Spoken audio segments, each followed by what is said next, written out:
Bienvenue sur notre chaîne. Ici, nous publions gratuitement les livres les plus utiles et les plus intéressants chaque semaine. Abonnez-vous à la chaîne et cliquez sur la cloche pour ne rien louper de nos prochaines vidéos. Bonne lecture. Le premier moyen de remplir une bourse vide, tiré de l'ouvrage L'homme le plus riche de Babylone de George Clason. Akkad s'adressa à un homme attentif, assis au deuxième rang. « Mon bon ami, quel travail faites-vous » ? « Je suis scribe, répondit l'homme, et je grave des documents sur des tablettes d'argile. C'est en pratiquant ce même travail que j'ai moi-même gagné mes premières pièces de monnaie. Donc, vous avez la même chance d'acquérir une fortune. » Il s'adressa ensuite à un homme au visage coloré, plus loin derrière. « S'il vous plaît, dites aussi ce que vous faites pour gagner votre subsistance. »« Je suis boucher, répondit l'homme. J'achète les chèvres que les fermiers élèvent et je les abats. Je vends la viande aux ménagères et les peaux aux fabricants de sandales. Parce que vous avez un travail et un salaire, vous avez tous les atouts que j'avais pour réussir. » Akkad demanda à tous, procédant toujours de la même façon, comment ils gagnaient leur vie. Quand il eut fini, il dit, « Vous voyez, chers étudiants, qu'il y a plusieurs métiers et travaux permettant aux hommes de gagner de l'argent. Chacune des façons d'en gagner est un filon d'or dont le travailleur doit amener, grâce à ses efforts, une partie dans sa propre bourse. Par conséquent, votre propre fortune est un ruisseau de pièces d'argent, petites ou grosses, selon votre habileté. N'est-ce pas vrai? » Là-dessus, tous s'accordèrent. Alors, continua Akkad, si chacun de vous désire acquérir une fortune pour lui-même, n'est-il pas sage de commencer par utiliser cette source de richesse déjà existante?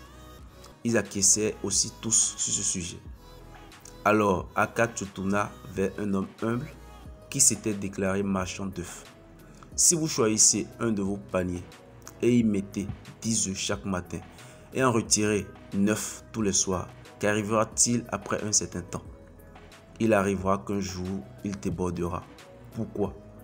Parce que tous les jours je mets un œuf de plus que j'en reprends. » Akkad s'adressa à toute la classe en souriant. « Y a-t-il ici un homme dont la bourse est mal garnie? » D'abord, ils se regardaient amusés, puis ils rirent. Finalement, ils agitèrent leur bourse en plaisantant. « Très bien, continua-t-il. Maintenant, je vais vous révéler le premier moyen pour remplir sa bourse. Faites exactement ce que j'ai suggéré au marchand d'œufs. Pour tous les 10 pièces de monnaie que vous mettez dans votre bourse, n'en dépensez que 9. Votre bourse commencera à se remplir tout de suite.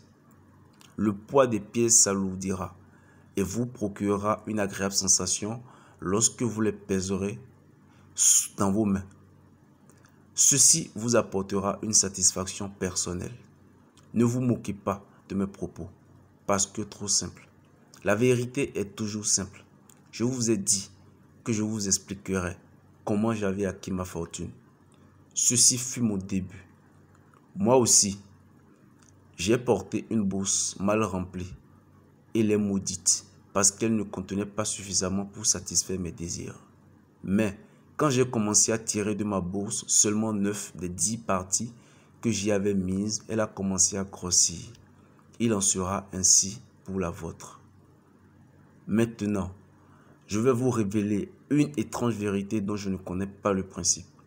Quand j'ai cessé de débourser plus que les 9 dixièmes de mes gains, je me suis débrouillé aussi bien. Je n'avais pas moins d'argent qu'auparavant. Aussi, avec le temps, les pièces me venaient plus facilement.